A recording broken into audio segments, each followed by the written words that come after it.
In this morning's Health Watch, why the path to a healthy brain starts in the stomach. A growing body of research, get that, shows that blood sugar, inflammation, and the circulatory system affect brain function, cognition, memory, even the risk of dementia. And they're all linked to the food we eat. So we have Dr. Mark Hyman here, the author of Food Fix Uncensored. He's also a CBS News contributor. Good morning. Good morning. Dr. Mark, I see this array of actually really brain-healthy food we have here, but maybe you can explain why it is that what we put in our mouths and that what goes into our body is also so important for our brain. Well, most people don't understand that our brains are affected by what we eat. And the foods that we put in our brain, in our mouth, actually have a huge impact on our brain. What we eat now affects how our brains function today, and our cognitive function and our brain fog, and they affect how we're going to age and how our brains are going to function long term. So they make your brain work well now or harm it, or they can make your brain work well in the long term or harm it, depending on what you're eating. Okay, so we have a couple examples here on the table. Yes. So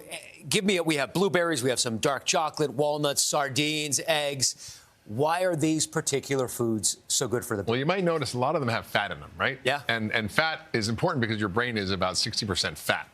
So we have choline from eggs, which is really important for neurotransmitter function. We have walnuts, which have vitamin E and also omega-3s. And then, of course, the blueberries have antioxidants. We call them proanthocyanidins, which are a name of a plant chemical. And then we have olive oil, which has all kinds of also these polyphenols, which are important, these plant medicines. We talk about food as medicine. That's what we mean. And we show that even through consumption of daily olive oil, people lower their risk of dementia by over 30%.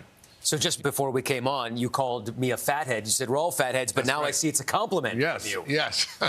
Because we need these fats for our bodies to function. Okay, so these are the healthy foods. What are the foods that we should avoid or that are not healthy? Well, just as there's food that can heal, there's foods that can harm. And the things that are most harmful to our brains today that we're eating is ultra-processed food, which is 60% of our diet, 67% of kids' diet. It's all of the starch and sugar, because starch and sugar are very inflammatory and inflame your brain. The ultra-processed foods also harm your gut microbiome, and that creates inflammation. So a harmed brain is an inflamed brain. Brain fog is an inflammation of the brain. Also, trans fats, which are in a lot of processed foods. Gluten and dairy for some people can be quite a problem, so it's good to try to eliminate those foods for a few weeks and see if your brain fog clears. And so those are really simple things you can do to change your diet. Alcohol, also not so good for your brain. Yeah. So there's things that we're doing on a regular basis, eating ultra-processed food, sugar, starch, Not everybody alcohol. understands what an ultra-processed food is. And some people think, well, I just ate French bread from the bakery or from the supermarket.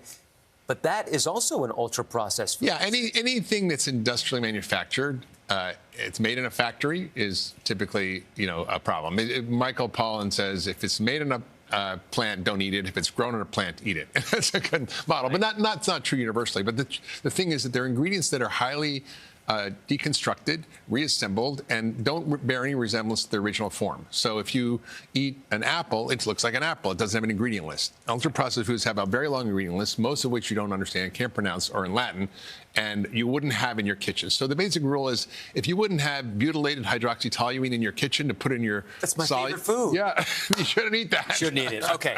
So especially those of us who work on a morning show, we are very, very covetous of our sleep. That's right. So what are the foods that we should eat either before going to sleep that would maximize our sleep or that would prolong our sleep? Well, it's actually more about like timing and what you're eating. So you don't want to eat at least 3 hours before bed.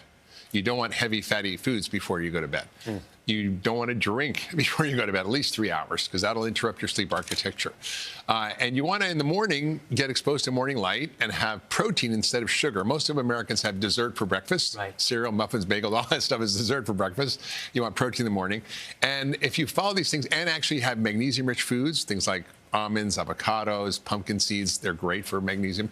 All right, these are really, really useful tips. Dr. Mark Hyman, thank you. My pleasure.